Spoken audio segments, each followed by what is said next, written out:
Welcome friends to the video on discussion of osteoporosis. So we have seen about the menopause in previous lectures, and also we have studied about Tibolone as a therapy in postmenopausal women. This video is dedicated for discussion of osteoporosis only. So what is osteoporosis? Osteoporosis is a systemic skeletal. Systemic skeletal means that all the bones of the body, they are involved in that. It is a systemic skeletal disorder which is characterized by low bone mass, and micro architectural changes, they are taking place which predispose the bones for fractures. So these are it increases the fragility of bone. Micro architectural changes are taking place. There is a low bone mass, and this makes the bones fragile and susceptible to fracture even without any major trauma. So this is osteoporosis. As the life expectancy is increasing, what is happening? Although it's a good news that all life expectancy is increasing, but the morbidities that are associated with the prolonged age, long age, which are associated, like osteoporosis, especially it is more, although it is seen in both the sexes, male and female, but it is more troublesome for women, especially after attaining menopause. So this increases the morbidity, it increases the pain associated, and mortality also increases approximately 30% in cases of fractured neck of femur in coming 12 months if you take the data. So this osteoporosis is an important topic. If we understand the basics, we can alleviate the symptoms and we can reduce the morbidity of the patients in general. So what we have discussed, what is osteoporosis? Decreased bone mass. Now if we are talking about bone mass, we should understand that bone mass is maximum, bone density, if you say, bone mass is maximum at around age 25 to 30 years. This is the peak bone mass age, peak, and after this there is a fall of 1 to 2% annually in both male and female. So maximum bone mass density which we get is around 25 to 30 years. This is peak bone mass, and after achieving this peak bone mass, what happens? There is a gradual decline in the bone mass by 1 to 2% per year, and this is seen in both the sexes. But in case of women at the menopause, what happens? Because of the absence of this estrogen, what is happening? This bone mass reduction, which was occurring at around 1 to 2%, it may increase to around 5%. And what is happening in the 5 to 7 years of postmenopausal state? What is happening? Women may lose around 20% of the bone mass during this 5 to 7 years duration after her final menstrual period. So this is very important, and this predisposes a woman to osteoporosis. Although it is nowadays very commonly seen in both the sexes, but why women are predisposed for this? Because of the decline in the hormones at the time of menopause. So this is important.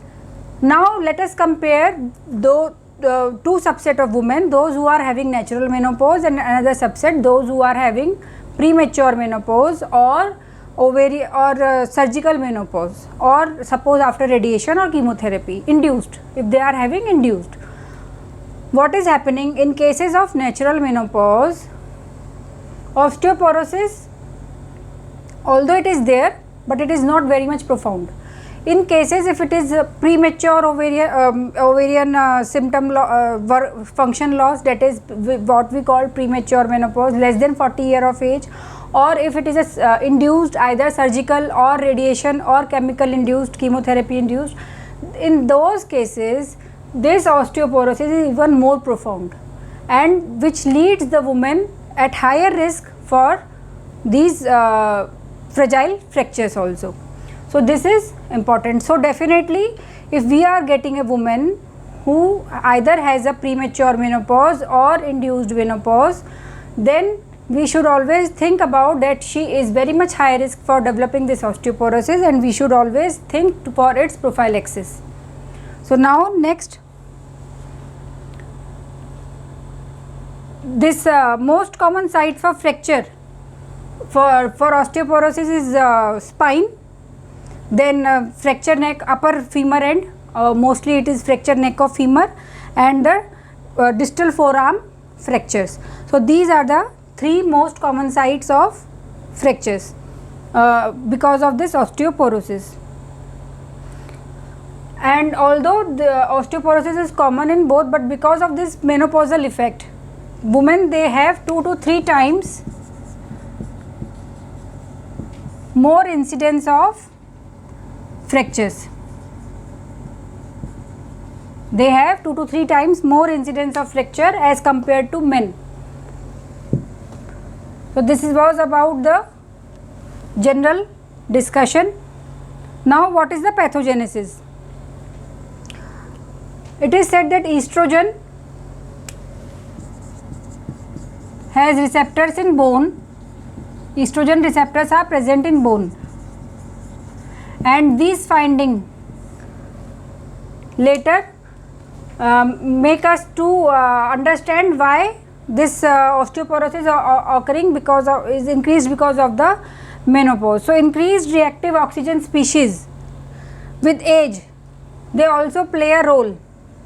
Increased reactive oxygen species, that is what we say aging. So that's why we see that after attaining the maximum bone density at around 30 years of age, it declines because of the process of aging. And estrogen decreases the depth of erosion by osteoclast. It is said that if we are there are 2 types of cells, osteoblast, which makes the cell, and osteoclast, which are involved in the resorption of the bone tissue. So bone remodeling is going on regularly in our body.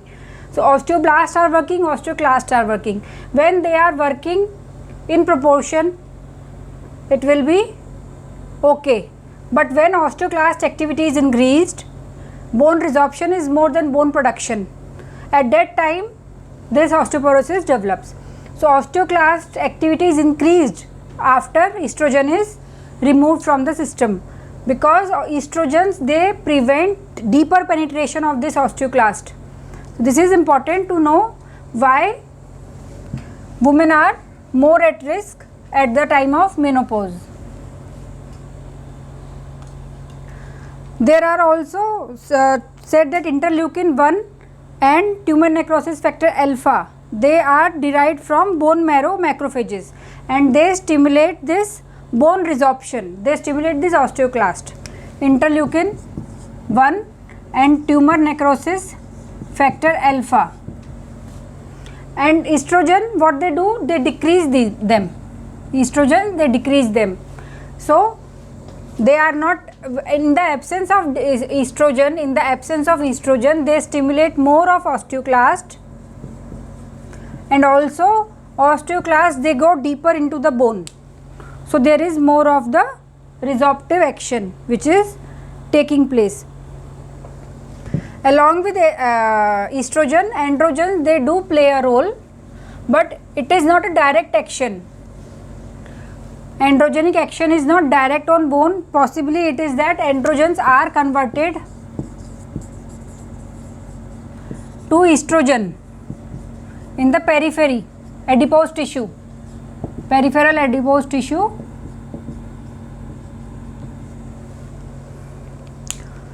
So this androgen is converted to estrogen in the peripheral adipose tissue, Aromatase, so those men who have aromatase deficiency, they are more at risk of this osteoporosis and fragile fractures.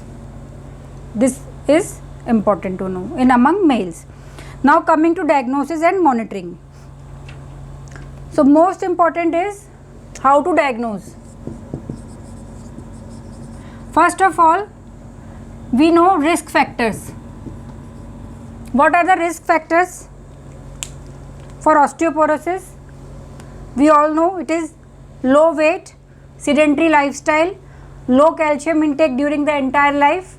Then if a person is on glucocorticoid, either oral or inhalational, then diabetic, hyperthyroidism patients, they are all at risk of low bone mass.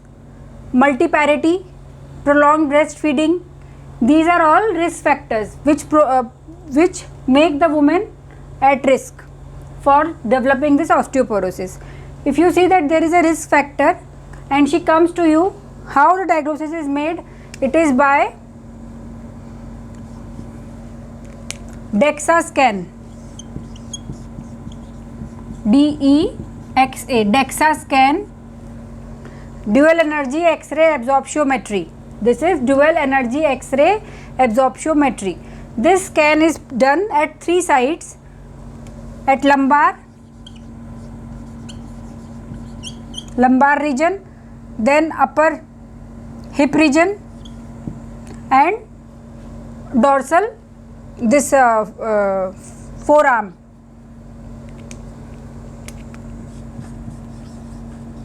region. So this lumbar, hip and forearm.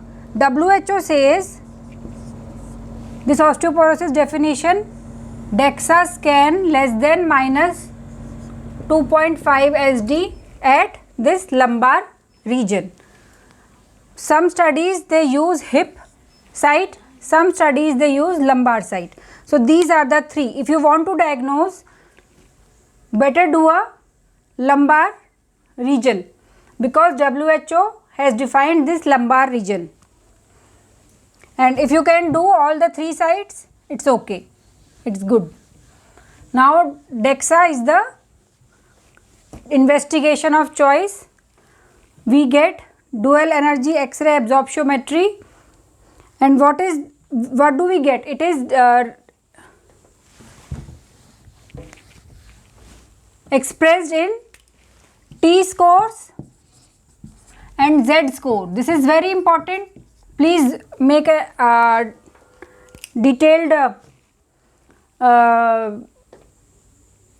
analysis of this. T score and Z score. What is T score? T score is the correlation of this bone mineral DEXA scan bone mineral density with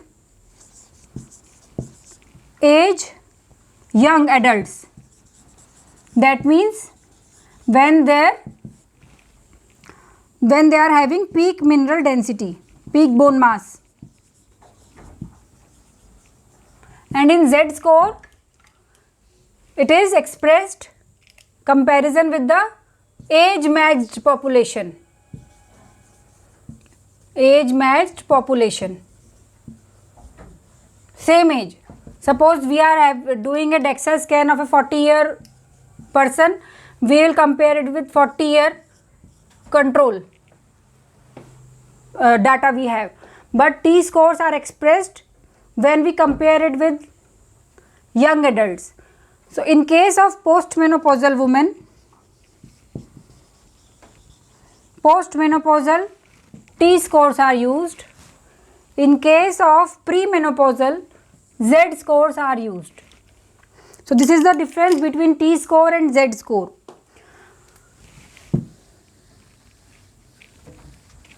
The reports, they mention both the T scores and Z scores, but if you are analyzing the report of a postmenopausal woman, always look at the T scores. And now what is osteoporosis and what is osteopenia? So if the T scores are between -1 standard deviation to minus 2.5 standard deviation, it is osteopenia. That means it is decreasing. Then at that stage you can put a woman on prophylaxis. And if what is definition of osteoporosis? More than 2.5 standard deviation less than the peak bone mass of young adults. So this is the diagnosis you have come. Now what? What about the biochemical markers? What about the biochemical markers? Biochemical markers, they are not of much use in diagnosis, but they are of more use in assessing the response of the prophylactic or therapeutic treatment that we are giving. Suppose a woman what are they? They are alkaline phosphatase and phosphorus levels in blood. So alkaline phosphatase is indicative of osteoblastic activity. Suppose a woman comes to you and you have put her on prophylaxis or therapeutic regime for osteoporosis. Now you want to measure the response. Then in that case you can go for biochemical analysis of alkaline phosphatase, how it was earlier and how it is later. If it is increasing, that means there is bone formation taking place. So they are helpful only in monitoring the response to anti-resorptive therapy. Now there is one another thing, fracture risk algorithm or FRAX, fracture risk algorithm. What do? We put the data, we put the bone mineral density value, T-score and other risk factors in this algorithm, and it gives us the probability of fracture in coming 10 years. And if it is more than 3% chances, we shouldn't always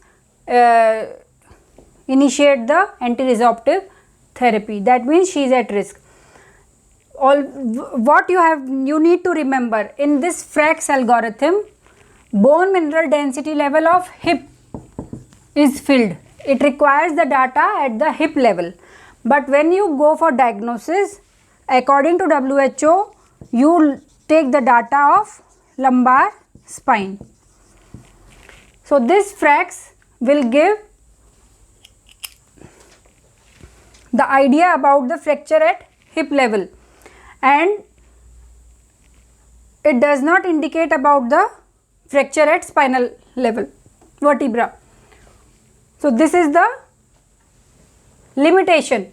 You may be asked in your exam what is the limitation of this FRAX. So in that case you tell that it is bone mineral density level of T-score of hip joint is required in this FRAX risk algorithm, fracture risk algorithm, and if we get more risk of more than 3% in coming 10 years or total risk all over body of more than 20%. So in that case you need to initiate the treatment. So this is the Viva question in FRAX you can get about the hip level and lumbar spine level, which T-scores are used.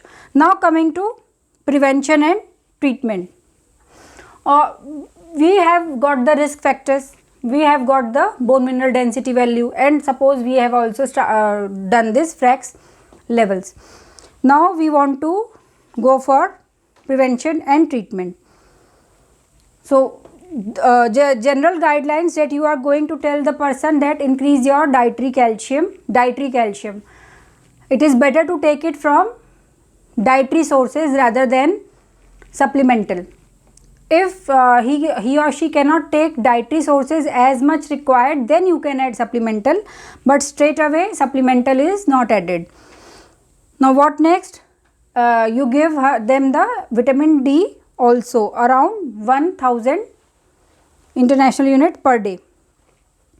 Then tell them stop smoking, decrease your alcohol level, start your weight bearing exercises. And these are the general things that you will tell the person. And what is the pharmacotherapeutic drugs we have to use. So first of all, we'll use biphosphonates. They are also the drug of choice unless and until they are contraindicated. Contraindicated, those who have GI intolerance or those cases of previous esophageal carcinoma and renal disorders. If a creatinine clearance is low, less than 35 milliliter per minute. So these are the contraindications. If no contraindication is present, then yes, this is the treatment of choice. They are inert drugs. They are not metabolized in our body. They do not interact with other medicines. They are cleared through urine, kidney glomerular filtration, and also by proximal tubular secretion. So we need a normal functioning kidneys if we want to give these biphosphonates. This is the reason. So they are inert. As such, they are inert. They go and they bind to the bone mineral present in the bones. They bind to them. And what is said that osteoclast, they cannot do resorption if biphosphonates are present in that mineralized bone. So this osteoclastic activity is reduced, and when osteoclastic activity is reduced, bone resorption is reduced as compared to osteoblast. And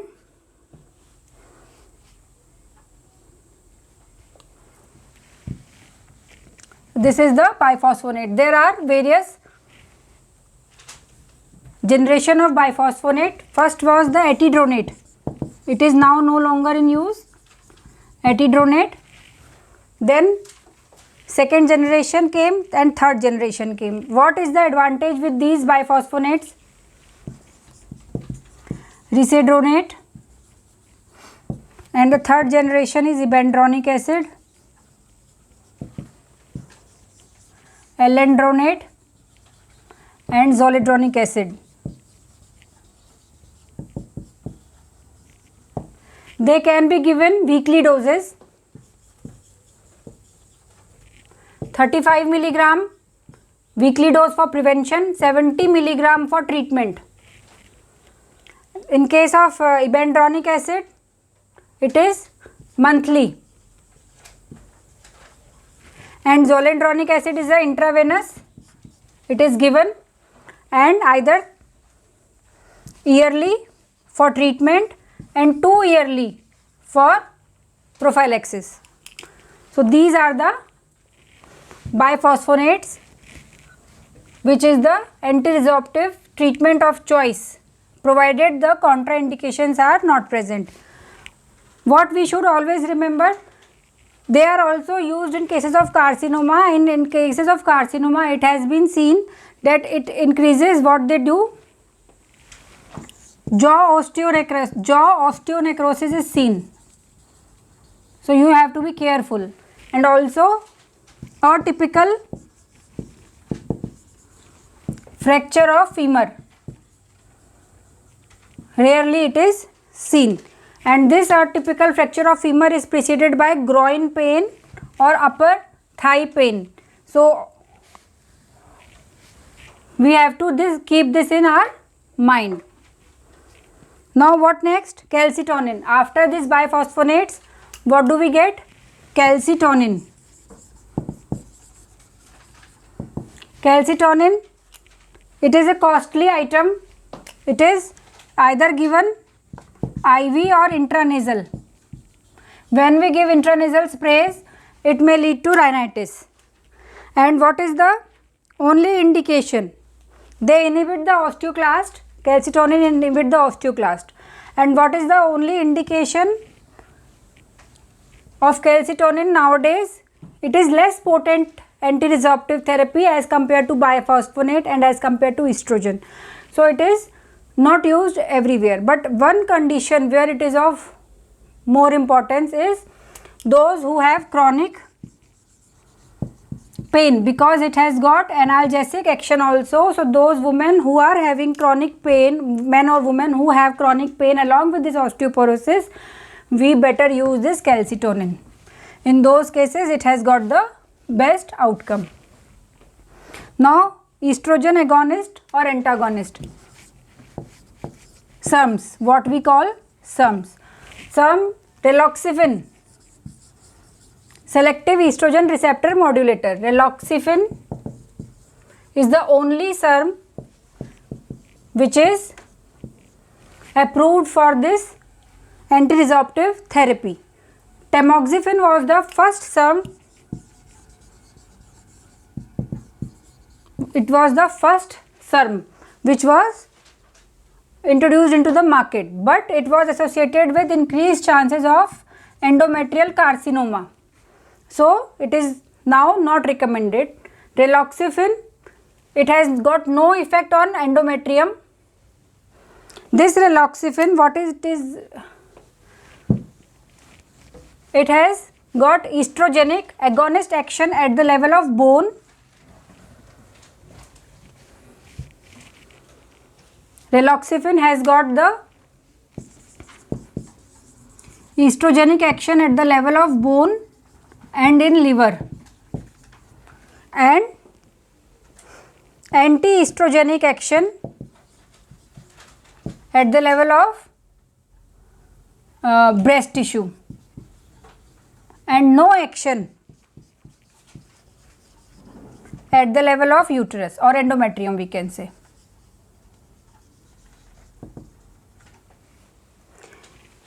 Breast and this vagina. So estrogenic action at the level of bone, it helps us in bone anti-resorption. Liver, its estrogenic action in the liver makes the woman prone for vascular thromboembolism. So those who had the history of vascular thromboembolism or any liver disease, they are not the candidate for this raloxifene. Always remember this.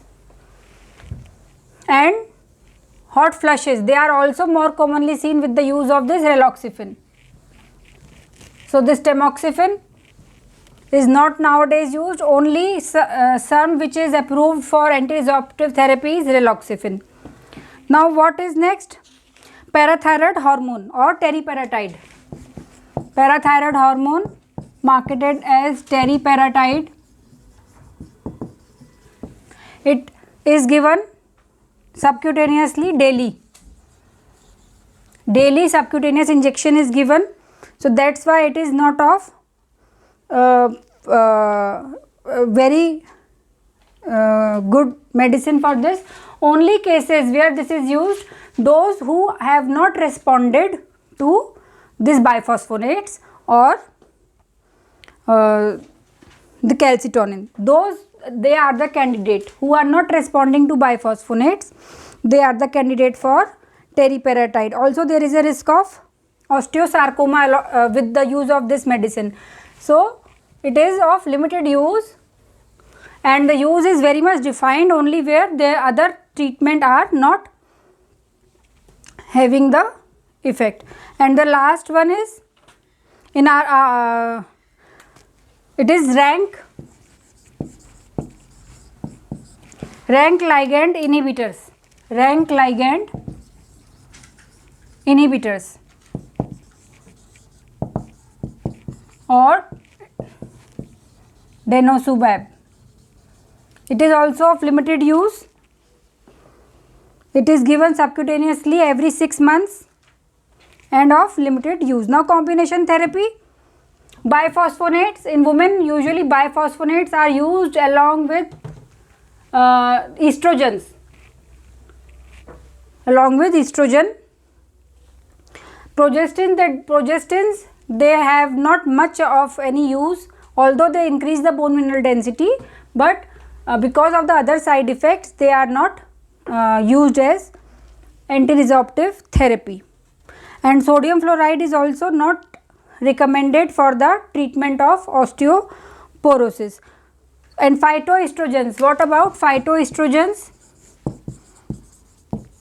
Present in soya beans, although they have got estrogenic properties, but by far they have not been of any use for as a therapeutic or prophylaxis against osteoporosis. So this was all about osteoporosis, which is most commonly seen in postmenopausal state, and it's not so that it is only present in only women. It is nowadays very commonly seen in men also. So this was all about the anti-resorptive therapy, and if you have any questions, queries for this, please write down in your comment box. I will be happy to reply. And if you like the video, then please subscribe to our channel, like the video and share among your friends. Thank you so much.